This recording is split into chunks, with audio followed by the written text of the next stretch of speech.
To the curious, the seekers, and also the experts, welcome. You're listening to Poli-Psych podcast, and our topic for today is the Enneagram 369 Triad as it relates to American politics. I'm Cindy, INFJ, Enneagram 2, Wing 1, and with me today is Don. Hello, Don.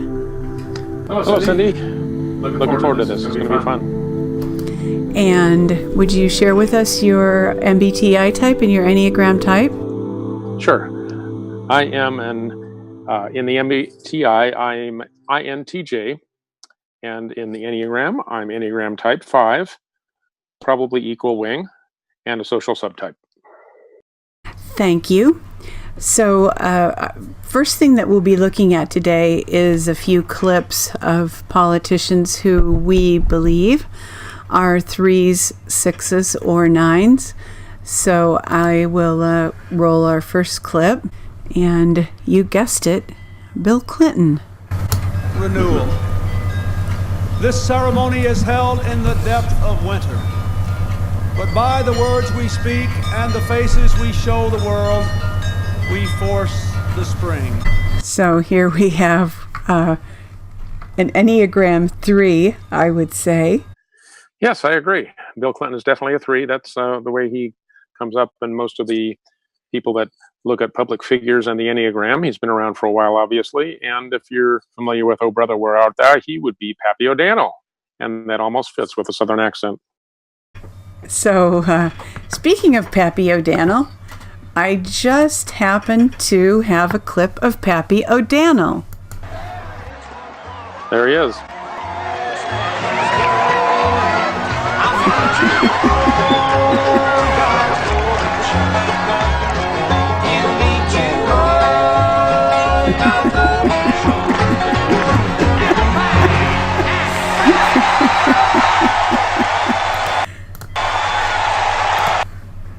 And he's not at all shy about pushing everybody else out of the way and taking center stage. Even though they were his brain trust. Yes, they were. These boys is my brain trust. So I have another clip of a 3 politician, and then we will talk a little bit about them. We meet tonight at a moment of unlimited potential. Together we can break decades of political stalemate and unlock the extraordinary promise of America's future.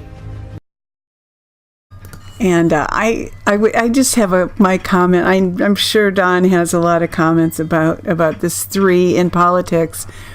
But I'd like to just say these guys in their setting look pretty much exactly the way maybe a politician should look, or maybe the way that they think a politician should look. But they're very, very good with image. Yeah, that's the 3's key asset, is presenting themselves to sell themselves. They're the natural salesman, and of course there are a lot of 3s in politics. Well, I want to take a step back for just a second and say that what we're going to do is we're going to go 3, 6, 9, because those are the center types in each of the 3 center areas each of the 3 Enneagram centers. So you've got the 3s as being in the center of the feeling triad, the 6s as being in the center of the mind triad, and we've got the 9s as being in the center of the will triad. So we're going to go through those. And this, I think, will actually give you a pretty good introduction to the Enneagram if this is your first time visiting the subject. And we'll do it with not only talking about individuals, but we'll talk about cultures as well, some 3, 6, and 9 cultures, and with politics and public affairs in mind. So, Don, I believe you have some lists of some of these types that can give even a little bit more insight into what the different the 3-6-9 triad, what the different types within that triad are like. Yes, Cindy, if you can see on the screen there, I put up the threes, and it's quite a long list. And this list is from Thomas Condon, who is, his area of expertise is taking a look at public figures as well as films and videos of public figures and learning their Enneagram types. And it is a great way to get a feel for all of the different types. Here's some famous threes.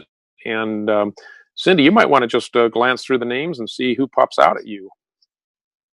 Well, I noticed Reba McEntire, the redhead. She's a country singer, and she also was one of the stars of the great movie Tremors. Oh, that classic film. Yes, Tremors, yes. Yeah, that classic film. Now, I will say I'm a little surprised to see John Malkovich here among the threes. I might not have guessed that. He does seem more of a head type, doesn't he? We can't take these as 100% proven, because it's really the individual themselves that has to say, I'm this type. And these are typing done by a third party. So you have to take that with a bit of a grain of salt. Yeah, I would, the ones here, some of the ones here that jump out at me as what I would think of as a quintessential three, William Shatner, some I'm surprised by. Demi Moore I would say she's a 3-wing 4, but honestly, looking through this list, I think the three that I would consider the ultimate 3 is probably William Shatner. Yeah, agreed. And then there's also Tom Cruise. He's definitely one of the people I think of as being a quintessential type 3. And, some of the things that they have in common is that they know how to work a crowd.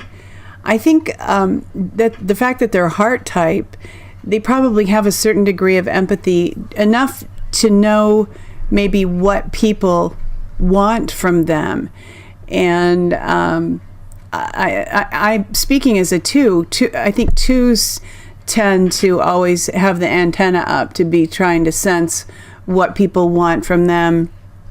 I think 3s package themselves a little bit differently. I think 2s maybe just want to please people. I think my understanding is that 3s have a desire to please people in order to achieve a goal or a means to an end.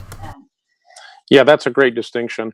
And I'm noticing a type here that I want to mention, because it might be surprising to think of Henry Kissinger as a 3. I think most people probably think, oh, this is a head type, and he's just really smart, and he hasn't even quite learned how to speak English yet. But if you think of him as a 3, you'll realize, well, that slow talking accent is actually part of his public persona that he's honed to perfection, and he's playing a role. He's playing the role of the very wise academic, and that's how he's lived his life in the public sphere. That is a big surprise to me. I would have probably characterized him as a 5, and certainly Richard Nixon I would think of as a 5. I think you mentioned to me that you thought maybe he was a 6, but because those two were publicly so closely affiliated when Nixon was in the White House, I guess I kind of thought of them as both being the same type. Yeah, well, I think that what we have to do here, especially with 3s, is to realize that they are purposely projecting an image. Now, maybe we can move on to the 6s and look at a group of 6s, and we'll see a different flavor altogether. And we have one absolute 6 and another possibility for a 6. So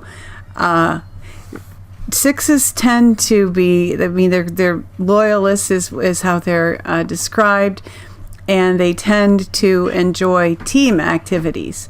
So I thought we would watch GHWB, a 6, interact with the team a little bit. Ceremonial first pitch.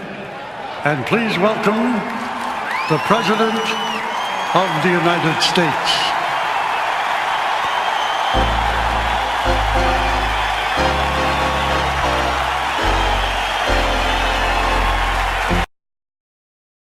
I see here somebody who's trying very hard to be who he thinks he's supposed to be. What do you see? Well, there he is, one of the team coming out to greet the fans. So his identification in this little clip of George W. Bush is coming out from the team. And I think that's the way he sees himself in the political world as well. He's coming out from his team to represent others from that team.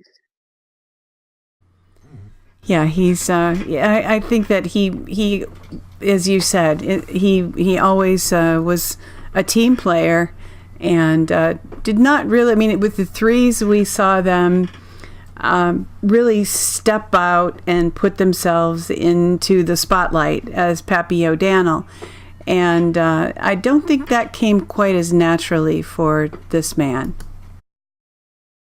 Yeah, agreed. And yeah, you have in both the sixes and the nines, I think you'll have a lot more group orientation, and with a three, you have more of an orientation towards the individual and individual success, etc. So there's a difference there that I see between the threes, sixes, and nines. Now, I am putting Sarah Huckabee Sanders out as a six. I'm just suggesting this, and Don doesn't fully agree with me on this, but I needed to find a clip of another six who's active in politics now that people would be able to identify and relate to. And the reason I'm proposing that she's a six, the main reason, is it seems to me that she is a team player. It seems to me that the way she is as supportive of the president as she is suggests strong loyalty, and that's a characteristic of the six. That's true. I'm just not sure that it's enough for me to be certain she's a six. A six would definitely be a loyal team player, but you can be a loyal team player without being a six. I think she's so quick on her feet, meaning the way that she thinks of answers and quick comebacks. I'm pretty sure that if she is a six, she has a seven wing, because sixes can be quick but aren't always quick. Sevens are definitely always quick. A mental type, I'm not completely sure she's a mental type, because she is very quick with her feelings as well. So, but of course, she's a woman, so you could expect that, even if she is a head type. Just not completely sure on her. It's good to see everybody. Missed you. Good afternoon. In keeping with his campaign pledge, the president continues to donate his salary on a quarterly basis to further important priorities. Today, President Trump is proud to donate his 2018 second quarter salary to the Small Business Administration. And I just chose this one because it did kind of advocate for her being loyal to her boss and very supportive of what he does. That's definitely true, and just not sure that that's enough to make her a six. So it's also worth remembering that Sarah was number two behind Sean Spicer as the first press secretary, and then she moved up to fill his slot. So that very process has shown her loyalty. So we do definitely have that characteristic there for her.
So we get to a few fun clips now. We're moving into the 9s, and I had suggested AOC as a 3.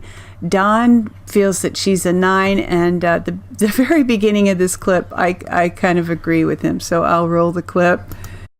What was your candy of choice? Oh, I don't even know.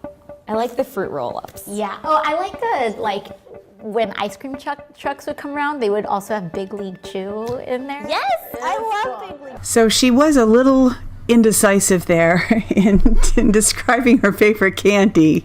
Well, yeah, you picked up on something that, that's, again, I'm not sure that's, it is kind of characteristic of a 9 not to be real sure until they get the other person's opinion. So that would be a 9 characteristic. In general, I think what we know about her is that she didn't put herself forward into the political realm except as she was recruited by a team of people that put her forward because she answered a casting call. We now know as that's come out, and that would really fit into what they were looking for, was somebody to convey an image. And I have to say, as far as any type that's good at kind of being polymorphic, it's a 9. The 9s can be all things to all people, probably better than any other type, even to the extent that sometimes they lose their own identity and are not sure what they stand for as individuals. And that's one of the reasons I think of her as a 9. Barack Obama was a 9. Also on the other side of the spectrum, Ronald Reagan was a 9. So those are some of the famous political figures that are Enneagram 9s. Yeah, and we happen to have a couple clips here of Barack Obama and of Ronald Reagan. I'll just play a few seconds of this Barack Obama clip. Good afternoon, everybody. Let me start off by saying that I was sorely tempted to wear a tan suit today. So we have just one thing that I noticed, a difference between him and what we saw with the 3s with Bill Clinton and Donald Trump is definitely a lower energy. You don't get the high energy that you get with those two. Yeah, that's true. People have described Barack Obama as kind of somebody who is not really going for the spotlight in the way that President Trump does. And that some people like that, some people don't. The people on the left, many of them, especially in the areas of academia, have been trained to view somebody who is good at promoting themselves as being having a big ego. And that would definitely be the way a lot of people view Donald Trump. And a lot of people liked Barack Obama because he did not have that excessive showmanship as many people view it. Yeah, that is evident. And we actually also, even though he was a film star, Ronald Reagan has a lower energy too. Mr. President, Vice President Bush, Vice President Mondale, Senator Baker, Speaker O'Neill, Reverend Mumaw, and my fellow citizens. Just the comparison here between the inaugural speeches of Bill Clinton and Donald Trump. I know that aggression is not really a characteristic of 3s, but contrasting the 3 approach with the 9 approach, I really want to use that word aggressive with the 3s because they're out there, whereas the 9s seem to kind of hold back a little bit. The 9, their whole goal is to make everybody feel comfortable. The 9 relates to people by putting them at ease. The 3 relates to people by engaging them, by affirming them, by getting the energy up, by almost like being leading a pep rally. Or that's why, one of the reasons Donald Trump is so effective at rallies. That's his natural environment, and he enjoys and you could say gets off on the energy of a crowd. 9, on the other hand, is going to have a calming effect. It's going to be a lower energy, and you do see that, I think, with Reagan and Obama both. And there we can move on to some 9s, and we've got such a whole lot of 9s listed here. I'm not sure if I'm going to even be able to read very many of them. One of the things that I think is very possible is that there are probably more 9s than any other type. They do tend to be the glue that holds society together, and maybe that's why especially so many actors are 9s. They can be, as I said before, polymorphic. They can tend to be all things to all people, so they make excellent actors. And in acting or any public arena, you can tend to, if you want to be take on a different characteristic than what you are naturally or at home, it's easiest to take on the characteristics of those types that you are connected with in the Enneagram. So you could be either of your 2 wings, or you could be your stress or security point, as well as your original type, your actual center of your type. So that actually gives you a range of 5 different types. But that being said, 9s are probably the best known for their ability to adapt to different personas. You see any names there you want to comment on, Cindy? Yeah, there are a few actresses who I might have guessed were 6s. And here, again, though, we have the 3, 6, 9 triad because having similarities, because I'm seeing James Brolin here. I would have absolutely pegged him as a 3. And a couple of the actresses that I noticed seemed like 6 to me. But it's hard to know how they make these determinations to call this out. I'm especially thinking of Maggie Gyllenhaal. I would have thought she would be a 6. Audrey Hepburn, I might have thought she would be a 3, although she is less aggressive, I guess. I think I would have maybe pegged Grace Kelly as a 3. The types that we already mentioned, Ronald Reagan is listed there, and some other types that we've talked about are listed there. Interestingly, George Soros is a 9, and the ability to not be threatening is a key characteristic that even though a 9 could be a controversial person, he's managed to be surviving the relatively public arena of philanthropist, even being controversial, because he can make himself non-threatening. The next slides we have are from Richard Rohr. Now, Richard Rohr is an Enneagram teacher who has worked in the Roman Catholic world and has done Enneagram teaching seminars. And in terms of the spiritual growth, the Enneagram has a lot to offer, but within established Christian denominations, it's only become very well known in the Roman Catholic world, at least in Western Christianity. So let's move on to some of the Richard Rohr shots. And going through 3, 6, 9 again, starting with 3, here's a little bit from Richard Rohr about how 3s see themselves. And I'm really interested that he made reference to People of Belial, which is one of Cindy and my favorite books. And it talks about in here the importance of deception in 3s. Now, that's a key vulnerability, or you could say it's a flaw in the type, but one of the things about the Enneagram is how you hide your flaws from yourself, which is what makes it such a great tool for personal growth. Once you've pinpointed your type, your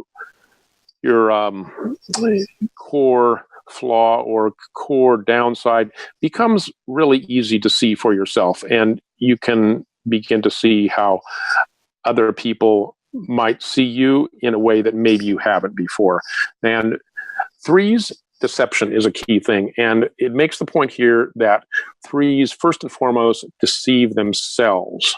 And that's why their lies are not easy to see through, because they convince themselves first that the lie is the truth. And so they're not lying. They're just telling you what they believe is true. And in this excerpt here, Richard Rohr even mentions Bill Clinton. So I'll read that little part. A prime example of this is Bill Clinton's behavior in the Monica Lewinsky affair. First, he examined that he hadn't had a sexual relationship with Lewinsky. When that was no longer tenable, he defined a sexual relationship as genital sexual intercourse, a point that he evidently didn't reach. And America's society buys such dodges. And we'll talk later in just a minute about the different types of societies. And America is definitely a three-ish society. And Richard Rohr makes the comment here, immature threes have no longing for depth. And what you'll see here is, as it goes into the weakness of the type, you'll see a parody that currently the media has been creating and selling of the President Donald Trump, who is a threat to their establishment, and to use another word, deep state. The deep state media does not like this intruder who has come in from the outside. So they like to sell you on Trump's downside, which is that they lack depth. What's the point of depth when superficiality works and when image without content sells? Threes are thrown back on themselves as extremely pragmatic. Whatever works is true. Fake it till you make it. The question of objective truth doesn't even get raised. In his book, The People of the Lie, M. Scott Peck has sketched out a psychology of evil from the standpoint of lying. Evil people, or people of the lie, are for him the ones who attack others instead of looking their own failure in the eye. And then I would, with President Trump in mind, it's not hard to see that the media has been wanting to get him to doubt himself. But of course, he recognizes that that's exactly the game that they're playing, and he's refusing to play it. That's to his strength, but nevertheless creates a tension because people instinctively recognize the truth of the Enneagram. They know there's something there. So through the use of case studies and from his own, this is talking about M. Scott Peck, People of the Lie, he talks about the referencing the My Lai massacre and the deception that is created in a three society. Threes who believe their own lies belong to the most deformed personalities in existence. And this truth is why you have so many people that are so convinced that Trump is a very, very evil man. Even though that's not my personal opinion, I can see why people would think that, because threes can push that button, because people recognize that there's something there, that if he's one of these bad threes and he's powerful and he's not accepted by the establishment, all of the warning bells go off. So I think the psychology there is just really interesting, and you see what the strategy of the media or deep state is in this case. And it goes on here, the proverbial used car salesman, everything is polished and shining. And you can even remember that Ben Carson, when he was a competitor in the race for the nomination of the Republican Party, was asked what his description of President Trump was. In one word, he said, shiny. They speak so impressively and so quickly you can hardly follow them. Well, quick and choppy, isn't it? President Trump's speaking style. They often appear to strike us as irresistible. In the end, you believe that this is the best used car in town. They can sell you everything because they are primarily selling themselves. They sell us now on how cool and competent they are, and we buy it because the scene is so perfectly staged. The pitfall with which all the threes are caught is vanity. And again, I think people can see that that this is a definitely something that is possible with Trump. I tend to believe that he's at his stage in life, he's giving back, but nevertheless, there's that persona, there's that identity. But we'll get into something a bit that will help, I think, put that in perspective. Do you have any comments? Well, I do. That's Pappy Daniel pushing the other guys off the stage and moving right into the spotlight. They do tend to do that. But, whether one of the lies that they believe has to do with their own competence or not, at least what they project, I don't know what their inner turmoil is, but what they project is extreme, almost ultimate confidence that they know that they're the person who belongs there and everybody else is kind of an appendage. Yeah, I agree with that. There is supreme confidence. That is the tactic with which they push back at that, the whole fake it till you make it thing. I tend to believe that President Trump just didn't wake up one morning and decide, I think I'll run for president. I think he's been a long time in doing this, to the extent that he crafted a public persona in which he, in his show The Apprentice, was the ruthless businessman who would fire somebody without any compassion. And that persona is something that an America who wants to rid themselves of incompetence in government, in wasteful government particularly, they're ready to accept. At least enough Americans are. So that crafting that public persona, which is a very three thing, has a bit of a twist in this case, in that he's doing something that a lot of people would not like, but he's sold that persona in the public arena and made a success out of selling. If we can look for just a moment at the Enneagram arrows, we see that the 3 can move towards 6. So one thing that I do see in President Trump, and what you were just describing a little bit, referencing, is that he is more than many 3s, I think, and maybe it is his maturity. He does become a team player, and certainly one thing that's always impressed me about him is that when somebody leaves his staff, when somebody resigns, he virtually always compliments them. And in one sense, you could say that's just the 3 putting the good persona out, projecting what they think people think they should be. But I also, with him, he does it to such an extent that I kind of see it as honoring his team, almost in a way somebody who's moving towards 6 would do. Yeah, I agree. And another aspect to that is that he's actually, and this goes very well with the 3 persona, but President Trump's family background was very influenced by the power of positive thinking. Norman Vincent Peale and I forget, there were some other people along that line that were similarly into positive thinking. That really fits well with the 3 persona, but also indicates that he understands that in public persuasion, you don't want to focus on negatives because they tend to bounce back at you. If you can only look at things in a positive way, you're creating an environment of positivity that benefits everyone. I think that's something he understands very well.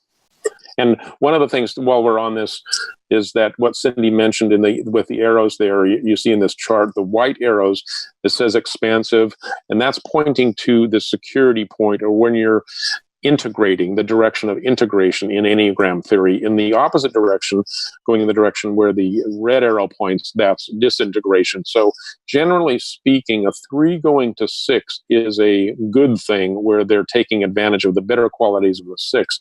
A 3 going to 9, where they're taking a pitfall of the least attractive characteristics of a 9, would be less or undesirable, where they would lose their organizational abilities and kind of be adrift. Whereas being a team player going to 6 would be an advantageous. And then we can see that from the perspectives of the 6 and the 9, with each of their own types similarly.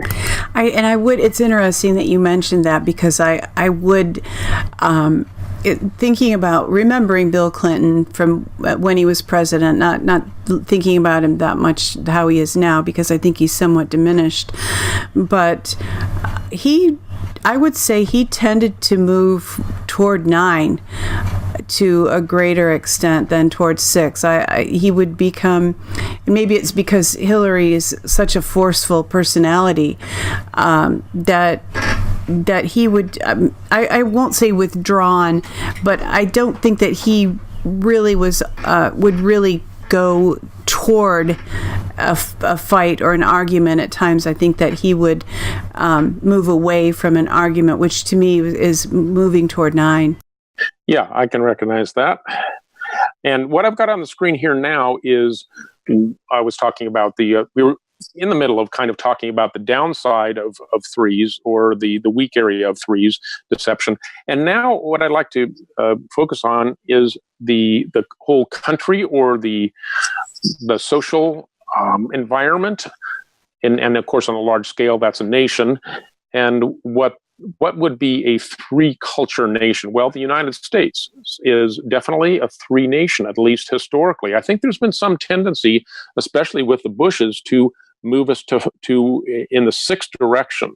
And that, we were saying before, direction of integration, I think that had some appeal for people, that we were no longer Wild West, and we were trying to organize ourselves a little bit more in terms of a so-called modern society, a little bit more like Europe.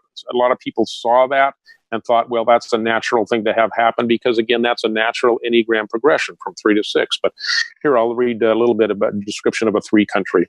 The country of 3 is the United States. As a citizen of this country, I, Richard Rohr, would like to take a somewhat more thorough look at our mentality. In the United States, there's no motivation not to be a 3. And this book is not brand new. This book has been around for maybe 20 years. So it's not the most current thing, but he also recognizes the roots. And we're really talking about roots here, not so much what's happened in the last decade or 2. Anyone who has mastered the 3 game here will get to the top of the system.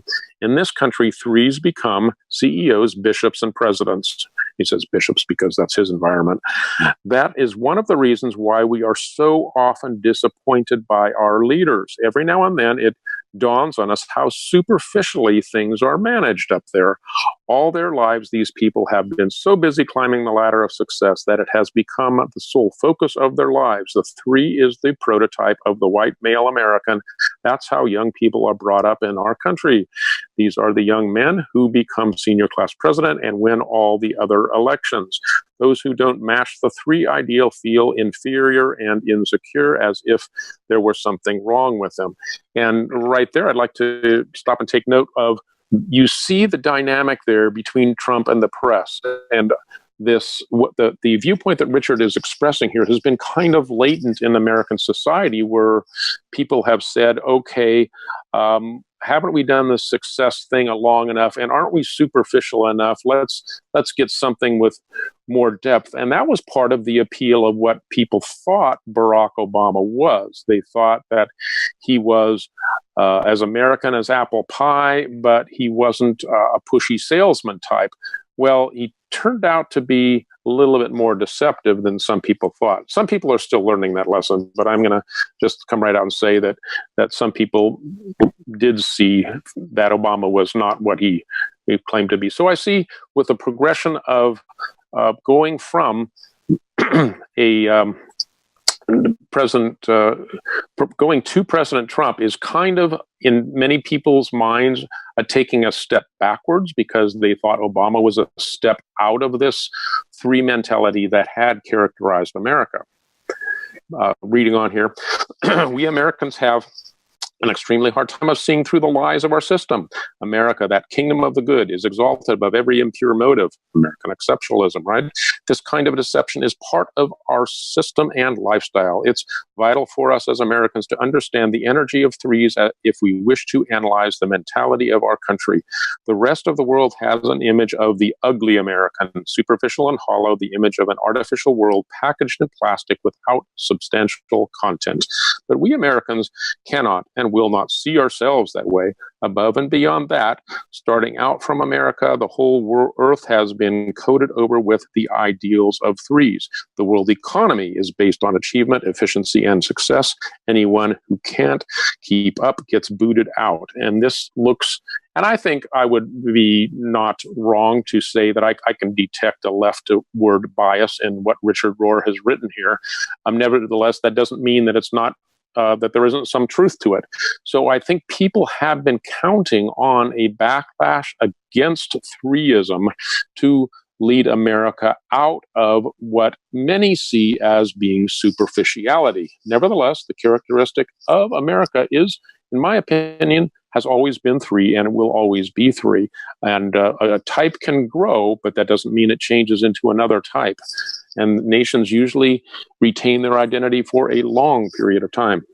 Comments, Cindy? Sure. You know, the fake it till you make it, that's the characteristic of threes, doesn't sound good. However, the phrase till you make it is in there. And threes are able to accomplish things. And I think one very significant aspect of the president's life, President Trump's life, is the fact that he's not faking it.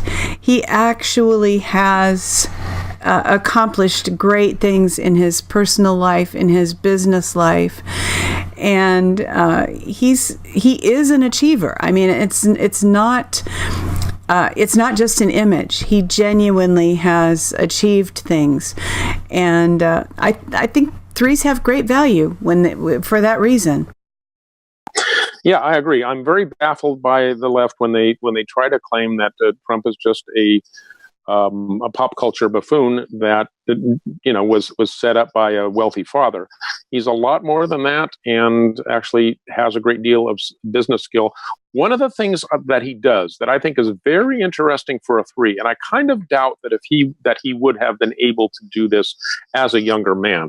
I personally believe that President Trump has probably studied Sun Tzu's Art of War and knows about how to use deception in warfare, recognizes that he is in warfare in the political world in a very real, very strong sense, and he is expert at deceiving his enemy into thinking that he is weak when he is actually strong. So President Trump knows that he actually becomes more powerful when he convinces his enemy that he's a bumbling buffoon. So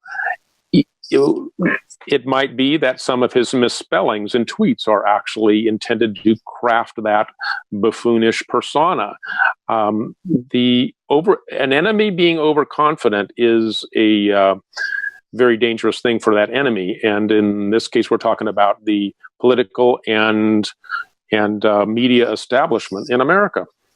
You know, one thing that you and I have talked about personally, and that we've found this to be the case among a lot of our friends who really like the president now, is that there's this strange phenomenon that people who really liked his TV show and who were big fans of him when he was a TV star now dislike him as president, whereas we who never watched the TV show didn't really like the image that he projected then. Now, as president, we have great respect for him and appreciate him in this role. Yeah, I think that there is an intuitive thing operating there. And if you know the story of the Iliad and the Odyssey is when the Ulysses comes home, and it's the three that makes the final stretch home possible. And I think there is a sense, archetypically, that President Trump is leading us home again. Let's go on to the next one.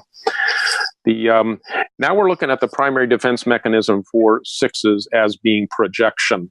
And in this tug of war between the three and the six, you can kind of see that, okay, Trump has gone to integration and taken on the good characteristics of a six, but perhaps the establishment media has taken on some of the worst characteristics of the six in projection, and meaning that I see so often those that are against President Trump, that put themselves up as his opposition, anti-Trumpers, so-called, and self-identified, they are so often projecting their own lack of depth onto Trump and accusing him of being something shallow, when I think there's evidence that he's years, if not decades, in preparation for what he's doing now. So that's the first part of this little excerpt here. The root sin of the six is fear, a sort of primal anxiety. The Bible incessantly encourages us in the Hebrew Scriptures, but above all in the message of Jesus of Nazareth, to overcome fear. Fear not, for we have realized how downright demonic fear can be. Although the Bible continually summons us to decide against the voice of fear, we deny it or give it other names such as diplomacy, prudence, and reasonableness. And then he talks about loyalty and saying, well, that can be interpreted as just a way to take a stand against a fear, or a way to overcome fear, but you still have a fear orientation. And at the last paragraph there, he says we're in the domain of the head, and it seems odd that fear is located in the head and not in the gut or the heart, but the other areas of the Enneagram. But as soon as you work with fear-obsessed persons, you notice that you're actually dealing with phantasms that persecute them. Apocalyptic scenarios are always running in their heads, visions of how everything could go wrong. Ultimately, this affects the feelings in the gut, but the starting point is in the brain. That's a great principle at work there. And I think, of course, as a politician, motivated by fear and paranoia, everybody would tend to think of Richard Nixon, who, as I said before, was, and we listed as in Thomas Condon's list, as a six. So we could also see that probably in George W. Bush, the six politician with the fear orientation. Cindy? Yes, and I can see how that would serve a politician well, to have a degree of fear, enough fear. And I think the sixes that I've known, and a lot of the ones that were on the list, tend to have a certain kind of empathy where they can kind of anticipate what other people might be thinking or feeling. And I know one six that you've referenced before, Don, is Queen Elizabeth I, who was the daughter of Henry VIII, and there was that film about her life, and that was a drama that showed how she maneuvered. And sixes have that ability to maneuver through very choppy waters. Yeah, but masters at navigating political intrigue. That is almost what sixes were made for. They sense danger and they protect themselves from it, and that certainly is a valuable skill in the political realm. Now, moving into the area about the country for sixes, we have this paragraph about the country of sixes being Germany. The stereotypical German corresponds to this energy. When Americans imitate Germans, they click their heels together and roar Achtung. This grim, articulate, or accurate style symbolizes the contraphobic way of reacting, it's artificial self-assuredness behind which lies real uncertainty. The repression of fear has taken its revenge more than once in German history. To this day, Germans have a hard time facing up to what Germans did in the name of Germany and under German orders in 2 world wars, because they were just doing their duty. And right here, I'll pause to say, I can see projection at work there, where this type of psychology is their elite culture that has controlled the global environment for a long period of time, and has had a big hand in controlling corporations and media, large structures, tends to be very six-ish, very establishment oriented, and has tended to project their own behavior onto President Trump, trying to make them feel guilty for being a white American, or to belong to a successful class, and all that guilt is used in a manipulative sense by the current establishment that is anti-Trump. It says all this too fear-ridden and too threatening, and so must be repressed. If the Germans don't really become aware of their history and accept it, which is what the Bible means by conversion, then they are condemned to repeat it. The thing that really strikes me here is thinking about the European Union seeming to have some pretty strong German roots. I mean, many countries have maybe wanted to have the European Union, but I believe that it's been called the Fourth Reich. Yeah, it was originally a kind of a German contrivance, and it seems as if their desire to have regimentation. And it's kind of Roman too. I mean, that's kind of the Roman motivation for wanting to conquer the world and have everybody in their place. And the European Union really strongly echoes this concept, this sixth concept of wanting everybody to fall in line. Moving on here to nines and their low side or temptation. Reading from the Richard Rohr excerpt here, at first glance, nines seem to be humble and belittling themselves in their own eyes. In reality, this often conceals false modesty and fear of revealing themselves, because they're often not very convinced about themselves. They don't have a strong sense of self, and nines tend to merge with their surroundings to the extent that they're not real sure of their own identity. They like to stay in the background and cultivate the self-image of not being anything special, which of course can make them like an everyman, but it also can make them like a chameleon. They can enter a room and then leave it without anyone taking notice of them. Just as way of an aside, that's like the opposite energy to an 8. Sometimes of the next following number, you'll see the antithesis of the type before it. An 8, everybody knows that the master has entered the room. And a 9, not so much. Nines are dependent on others noticing them and coming up to them. When this happens, they're surprised. Oh, you noticed me, and come out of their inner hiding place. So for this reason, there aren't many prominent nines, because nines don't take themselves too seriously. They're often overlooked by others. Ex-President Gerald Ford was a 9. Who was that? Somehow one doesn't remember him. The defense mechanisms of 9 is narcosis, or also called numbing, or narcoticization is another word, kind of hard to say, but narcoticization kind of, to me, symbolizes what the 9 can fall into if they're not moving forward. And that can be zoning out on video games or drugs or any number of things, because they don't often feel adequate to many strains and challenges of life. They take refuge, more than other types do, in some sort of addiction. They have a hard time getting going and are easily tempted to think, maybe it'll help me if I have a little drink or smoke a little joint. And here, can't help but think of Barack Obama there with as a young man with a joint in his hand. We've probably seen that picture. Nines seek stimulants and strong sensations from outside because they find it difficult to stimulate themselves. Oh, to be fair, I'll throw in the mental image of President Reagan eating his jelly beans as a 9. There we have equal representation of 9s on both sides of the political spectrum. 9s sometimes give the impression of being absent-minded or slightly befuddled. Well, President Reagan certainly had that reputation, and buried Obama off of his teleprompter definitely fell into that category. He wasn't quite as sharp as you thought he was. If nothing is happening around them, they can even suddenly fall asleep in broad daylight. Sleep can be the ideal place to retreat when life gets too trying. On the other hand, they often struggle with insomnia at night. In distressing situations, nines often withdraw. They don't want to burden other people. They don't take into account that someone may understand them and be able to help them.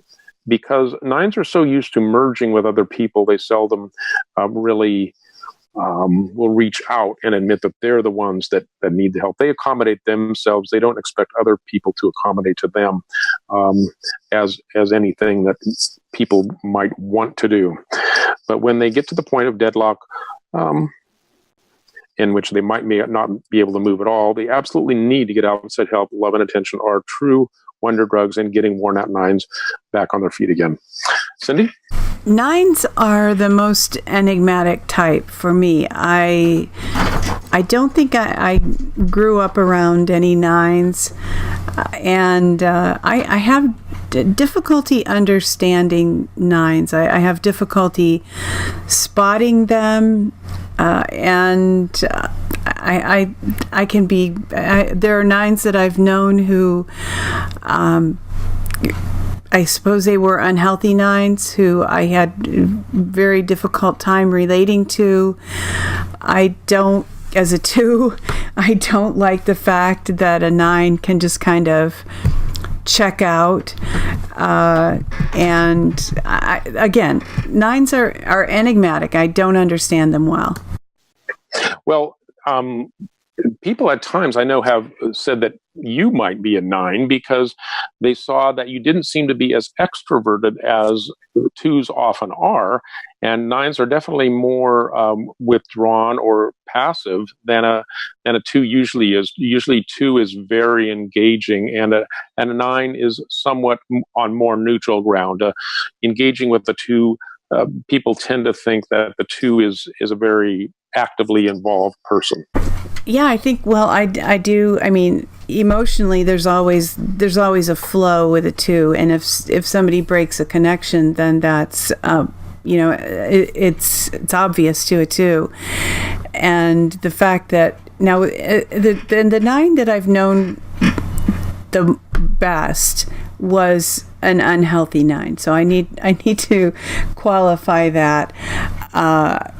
There often wasn't a connection. 2s can usually generate some kind of a flow with people. And the 9 that I'm referencing, was somebody who was in the family at one time. I never felt as if I could generate any kind of a flow of, real relationship between this person and myself. Yeah, that's interesting, especially since both types have a similar strategy. The 2s want to, as you say, actively pursue a connection, and the 9s, they do it in a way that's usually described as merging, sort of where they are more passively seeking some kind of connection, getting all the opinions in the room and that kind of thing. Personally, I do have a somewhat more favorable view of 9s because my father is a 9, wing 1. And I think one of the observations that Cindy has made when she hears me and my father talking is, you're like 2 ints. The 9s can kind of slow things down and make things comfortable. And of course, as a 5, even though my mind is pretty quick, and I go to 7 under stress, and so I understand what it's like to have your mind operating at high speed. With a 9, I will purposely slow that down because at least the 9s in my life, that's been the way that 9s function. So you're not necessarily going very fast, although not all 9s are on the slow path. I'm thinking of President Reagan as being a very high functioning 9 in his prime, and had a kind of a folksy, slowish manner to him. And that there's a real cohesiveness to 9s. And I think if you have that kind of a person as the head of a family, as with ours, doesn't necessarily mean your family is going to be healthy, but I think you'll have the possibility of a culture in the family that is cohesive, that tends to maybe not move real fast, maybe not have real decisive, strong leadership, but have a sense of cohesion. Now, that doesn't always hold true through turbulent politics, but because it's not on an ideological level, but there is something about 9s that makes people feel that they belong and that they create a group sense of belonging. Yeah, and one thing we haven't discussed really very much, we mentioned it that the threes are deceptive. Well, I guess we did mention the threes are deceptive, and the sixes grapple with fear. For nines, the characteristic, the negative characteristic, is sloth. Is that right? Yeah, right. And he doesn't really use that word here, but that is the word that is usually used. And the Enneagram downsides are the 7 deadly sins plus 2, and the 2 additional ones, because there's 9 in the Enneagram and 7 deadly sins, are the 6 and the 3, which would be deceit and fear. So the sloth is one of the 7 deadly sins, being the 9, and then adding to that you'll have the deceit and fear, and that's the 3 that we're talking about today. Let's move on. Do you have a 9 nation? Yes, we're going to the 9 nation thing here, and let's see. Oh, this isn't quite it yet. We'll get there in the next slide. The positive side of striving for harmony, I think I covered most of this, is that they make excellent mediators and peacemakers. They want a world in which people can live and with very little conflict and have peace with one another. They see themselves as no clear, strong ground to withhold as their own. You don't have a real strong sense of territoriality with a 9. Many people I think this is a really key sentence. Many people report that in the presence of a 9, they come to rest in some inexplicable manner and can relax. It's really hard to be truly aggressive when a 9 is there. You just think of how President Reagan dealt with the press. That really is the essence of the 9 management, non-aggressive style. 9s often don't understand this themselves, but because they can feel inwardly torn and unsettled and don't believe that they are, of all people, that they're radiating peace. And moving on to the country part, I think this was really interesting. The country of the 9s is any country at all before it was ravaged by civilization. An interesting phrase in itself, but there's something very primal about 9s. One often used ethnic image is Mexico, more particularly the Mexican wearing the sombrero, taking a siesta in the afternoon. This image too is meant only as an illustration, not intended to stir up popular prejudices. In the European context, Austria has been characterized as 9. When Hitler came to Vienna, he was welcomed by cheering crowds. When the Allies came, people immediately sided with them and didn't want to be reminded of the previous history. Political neutrality fits perfectly with this image. Tourists love the, whatever that German word is, Gemütlichkeit and naturalness of the Austrians, often failing to notice their secret passive aggressiveness towards foreigners. So I think that really is gives you a sense of what 9 culture is. Cindy? The 9s that I've known have had, many of them have had a certain artistic expression, and certainly Vienna, I think of, although I've never visited Vienna, just from photographs that I've seen, seems as if it's one of the most beautiful cities in Europe. So I have to make the assumption that there have been some very creative people in Austria. And again, I've known some 9s who are artists. Yeah, I'm not sure if you have anything that you wanted to do to wrap it up there. We've talked about the downsides of each of the type, the advantages of them, and the kind of a culture that they relate to in each of the 3, 6, 9. Anything we want to add to wrap this up? I think that we have covered this triad quite well. If you don't have any final words, I will wrap it up. I think it's really interesting once you understand these things, you can begin to actually experience the world in a different way. You can kind of have with the Enneagram the ability to get an overview of many things, personal relationships, politics, countries, in a way that you didn't before. So I think it's worth devoting some time to get a handle on this. Hopefully we've given you a bit of a taste, and we'll cover more of the other types in future videos. Understanding the Enneagram just has so very many valuable applications. And we hope that through our future videos, we will be able to help bring more understanding of the Enneagram and release more knowledge of the Enneagram as well as the MBTI and how they relate to everyday life. Enjoyed being with you, and thanks for listening. We'll see you next time. So to the curious, the seekers, and also to the experts, we thank you for joining us. Again, we hope that we have brought something of value into your lives. And we ask that if you have enjoyed this video, please click like, subscribe to our YouTube channel, and look for future episodes. And until next time, take care.